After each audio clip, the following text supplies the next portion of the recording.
Despite a lot of smoke surrounding Derek Carr to the New Orleans Saints as early as Tuesday afternoon, it's the Buccaneers that Carr should be targeting. That and more on today's episode of Locked On Bucs. You are Locked On Buccaneers, your daily Tampa Bay Buccaneers podcast, part of the Locked On Podcast Network, your team every day.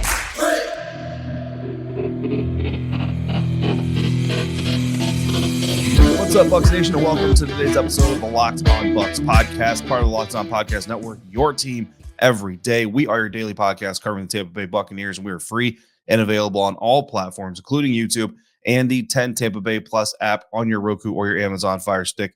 And of course, we thank you for making us your first listen or your first view of the day. I am David Harrison, staff writer over at Sports Illustrated's Fan Nation's BucsGameDay.com. My co-host James Yarcho, the deputy editor of BucsNation.com, is not here today, but he is on Twitter at JYarcho_Bucs. I am at DHarrison82, and the show is at Locked On Bucs. So thank you again for making us your first listener, your first view of the day. This episode is brought to you by FanDuel Sportsbook, the official sportsbook of the National Football League. Make every moment more. Visit FanDuel.com/lockedon to get started today.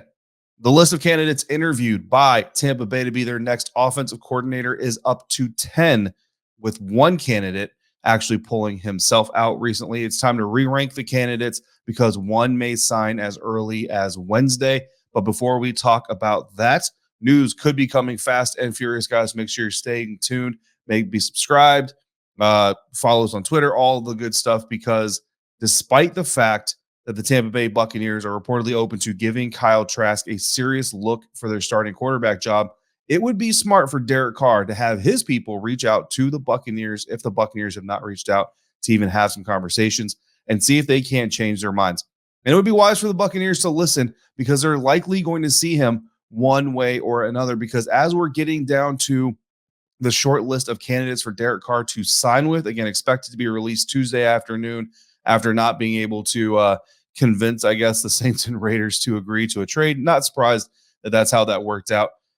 But the list of candidates for which team Derek Carr is going to land with is getting short. And I mean, it was kind of already short, but on Good Morning Football Tuesday morning, the crew there discussed kind of their preferred locations. The Jets was the team that they kind of started the conversation with. I don't think any of them really felt like the Jets was the right place where Derek Carr would actually end up.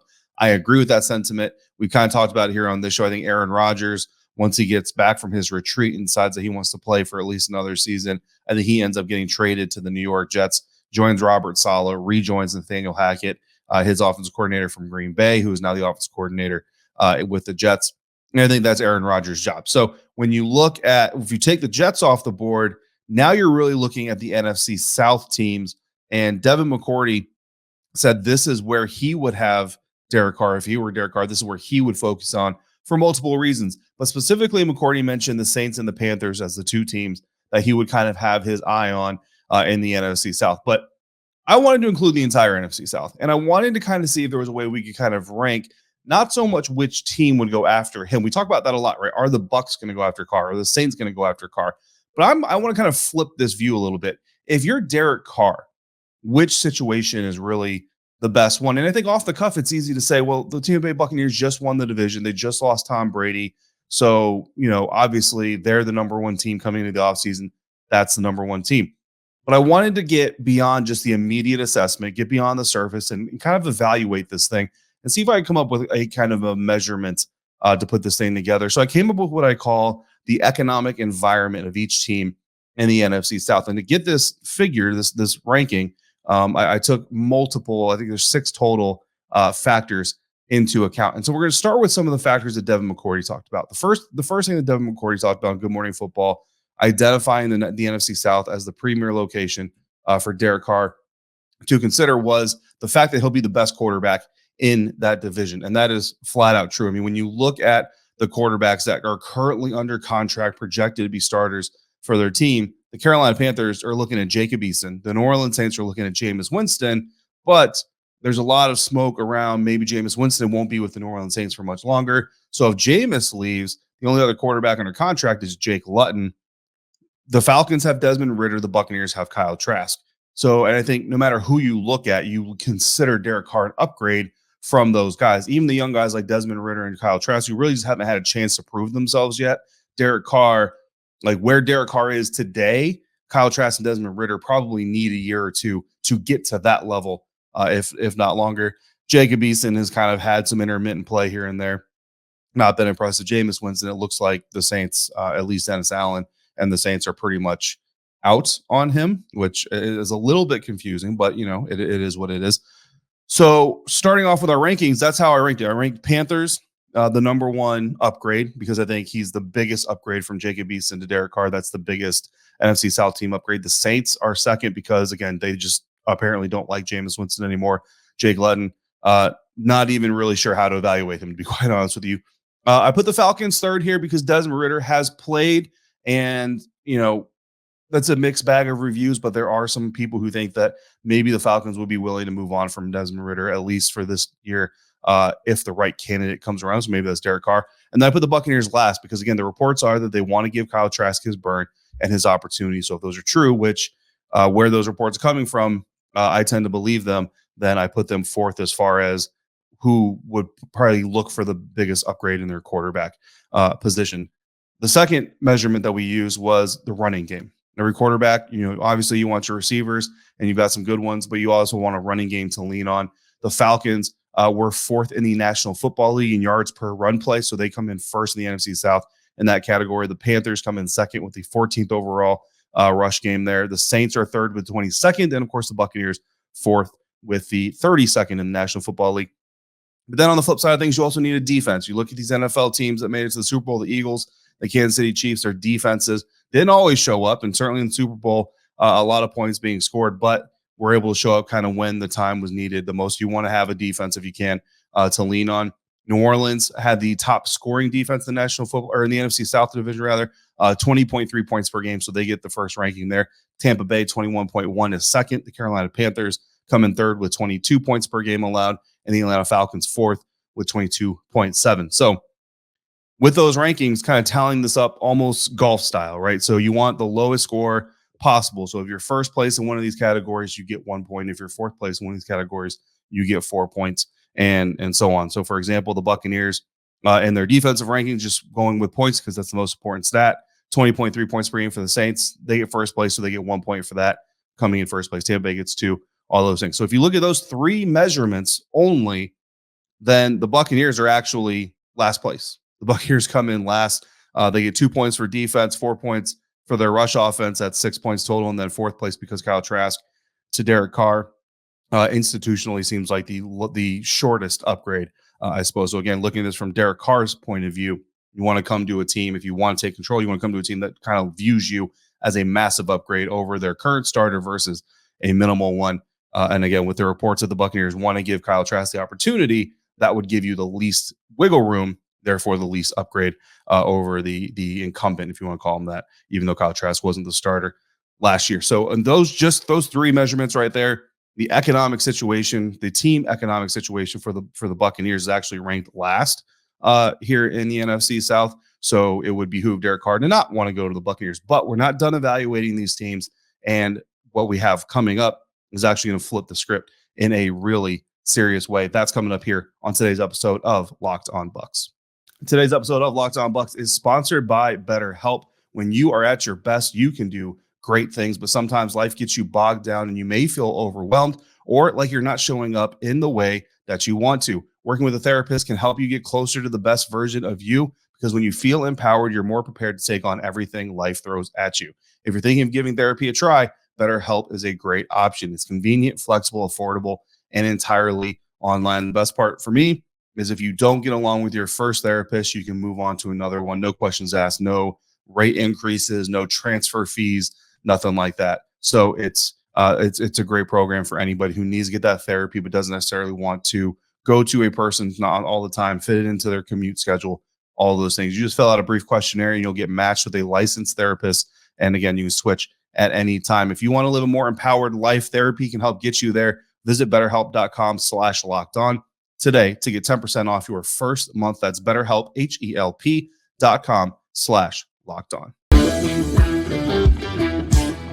All right, coming out of those first three measurements, which NFC South team is the best economic situation, kind of the best environment for Derek Carr to want to enter into. The Bucs actually look like the worst spot for him to go, but the evaluations are not done yet. So the next measurement that we looked at was the cap space, right? So when you're a quarterback coming into a team, first of all, you got to get paid. Second of all, how much money do they have to re-sign key free agents and then go sign other free agents if they're needed? Looking at this list, the Falcons are currently second in the National Football League with $56.4 million in cap space. That is according to Spot Track. Second in the NFC South, but 21st in the National Football League. So 19 spots below the Falcons. Second in the NFC South at the Carolina Panthers, negative $9.5 million in salary cap space. That is not good for a team that finished with a losing record to also not have very much cap space. The Buccaneers are third in the NFC South, 31st in the NFL with negative $55.7 million. And again, the entirety of Tom Brady's dead cap number is going to come to roost here in 2023. The Saints are 32nd in the NFL. And of course, last in the NFL, last in the NFC South, negative $57.3 million in cap space. However, over the cap, right, using a combination of cap sites here, they actually have a really cool tool or tab where they can kind of give you an estimated projection of how flexible the salary cap is. The Atlanta Falcons could actually have up to $110 million in salary cap space without losing a single person just by restructuring current contracts. Carolina Panthers could up their number to $72.5 million. The Tampa Bay Buccaneers could up their number to $47.6, and the Saints could up theirs to $37.9, which leaves plenty of money to sign Derek Carr and potentially sign some of your own free agents, guys like Jamel Dean, stuff like that. Some of these guys are expected to leave, right? But they may be enticed to stay if there is a legitimate veteran quarterback taking the place of Tom Brady. Not so much a Brady effect, maybe kind of a Carr effect. You're still going to want to get paid, but still willing maybe to sign. So Falcons, Panthers, Bucs, Saints. So again, if you're keeping tally, the Falcons get 1 point for having the most cap space, Panthers 2, Bucs 3, Saints 4. Then we look at draft capital, and we looked at how many picks these teams have total, but then also how many picks these teams have in the top 100 picks, because those are obviously your most valuable picks. Every single team in the NFC South, according to drafttech.com, has 8 draft picks coming up in the 2023 NFL draft, which I thought was interesting. I don't know how common it is for every team in the division to have the exact same amount of picks. All of them have 3 in the top 100. One of them has a 4th in the top 100.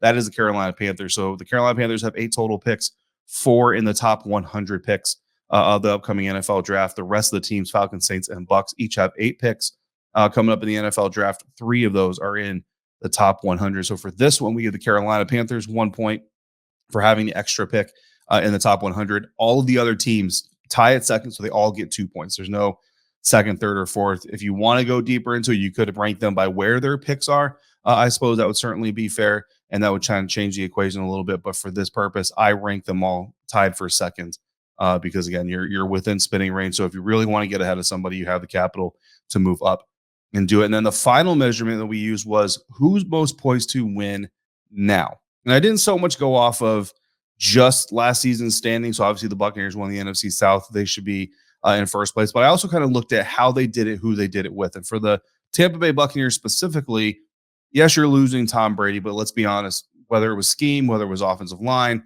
whether it was miscommunications, personal issues, whatever you want to believe the reason was, Tom Brady not really on top of his game, not at top Tom Brady level this last season. So still being able to do there, a hugely injured offensive line. Obviously, Ryan Jensen is healthy again, played in the playoff loss against the Dallas Cowboys, so he'll be back.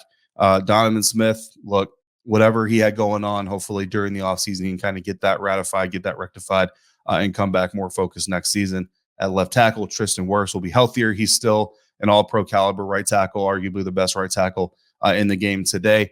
Shaq Mason was solid, not perfect, but solid. And then that left guard position, again, to me, you bring back Aaron Stinney, who was injured early in the year, and you bring him back. Maybe Luke Gedeke kind of takes that step forward. You have the NFL draft. So certainly the ability to bring back a much better offensive line. Defensive line front, I think you want to improve there, but the defense was solid enough. Again, second best in the NFC South in points per game. Levante David, I think, is obviously the biggest question mark for the Buccaneers defense right now, as well as Jamel Dean, Sean Murphy-Bunting, Mike Edwards. I stand by. I think at least one of those guys comes back, maybe 2 of them.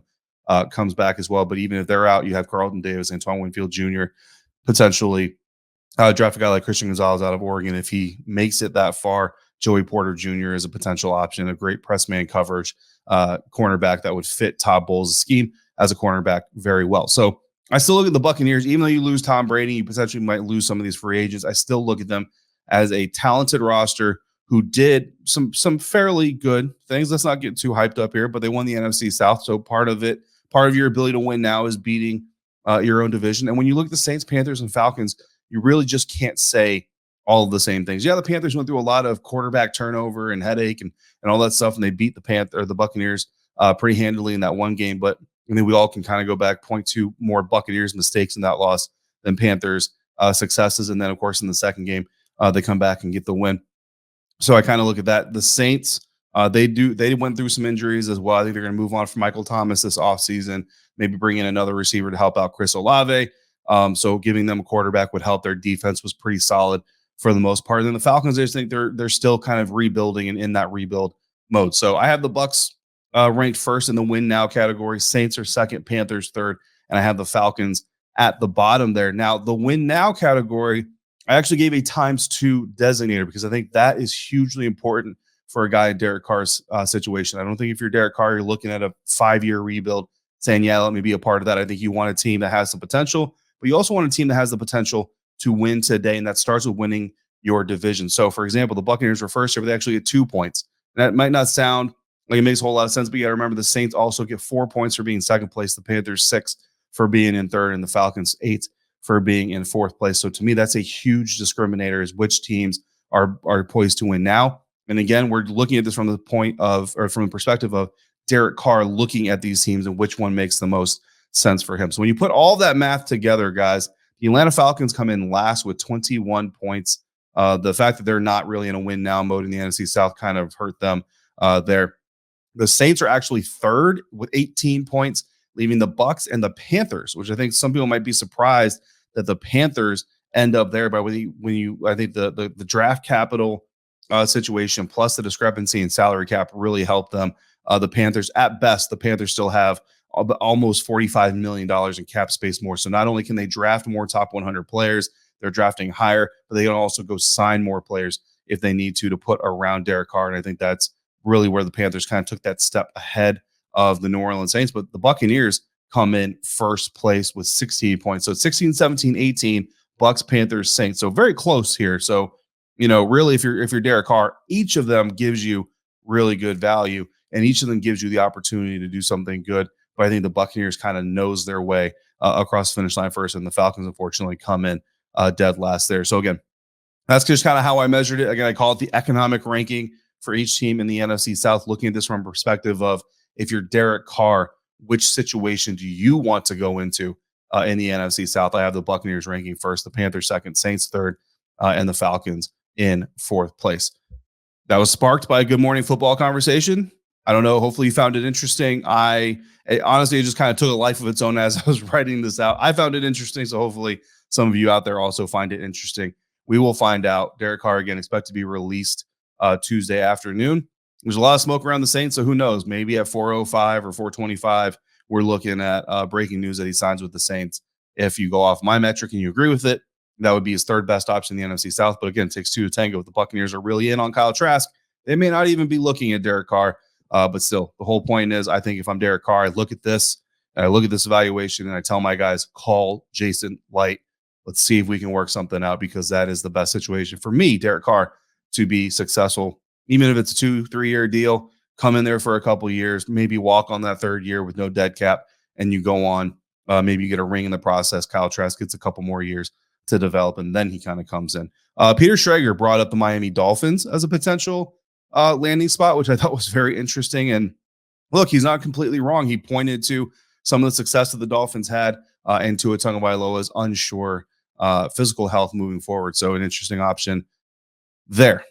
So that's interesting. Also interesting is the addition of even more names to Tampa Bay's offensive coordinator search, who they are, and we re-rank the candidate list because one of the candidates has pulled out. All of that coming up next here on Locked On Bucs. And today's episode of Locked On Bucs is sponsored by Built Bar. If you're looking for a delicious treat, but you don't want all the fat and the calories, then you got to try a Built Bar. With Built, health is actually tasty. Seriously, they're so delicious, you won't even think or realize that they're actually good for you. And what makes Built Bar so good? Well, for starters, they're all covered in 100% chocolate, and they come in unbelievable flavors like churro, peanut butter brownie, and more. And what's even better is, again, they're healthy. They only have 130 calories, only 4 grams of sugar, and they pack a whopping 17 grams of protein. And now you don't even have to wait to get your box. For years, we've been talking to you guys about ordering at Built.com. You can still do that, or you can go to your local Walmart or Sam's Club and get yourself a box right now. So that's right. Head to your nearest Walmart today, walk to the pharmacy section, and you can grab yourself a box of Built Bars. You can get a 4-bar box of cookies and cream, double chocolate, or coconut puff. And if you're close to the Sam's Club, run in there, grab a 13-bar box of the hit flavors, including brownie batter and churro. That's Built Bar, built different. On Monday, the Tampa Bay Buccaneers interviewed Detroit Lions assistant coach and running back coach Scotty Montgomery for their vacant offensive coordinator position. And on Tuesday, Seattle Seahawks quarterbacks coach Dave Canales got his first interview.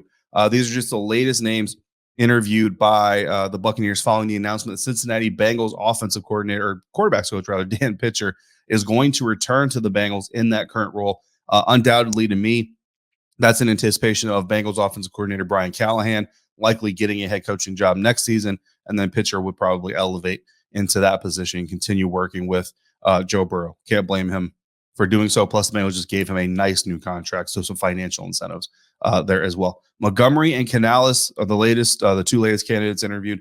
They bring the list of interview candidates to 10. Along with them comes Los Angeles Rams assistant head coach and tight ends coach Thomas Brown joining the list as well. Those 3 names, since the last time we updated this search, I believe those 3 names are the ones that weren't on the list before. So again, Montgomery interviewed Monday, Canales interviewed Tuesday.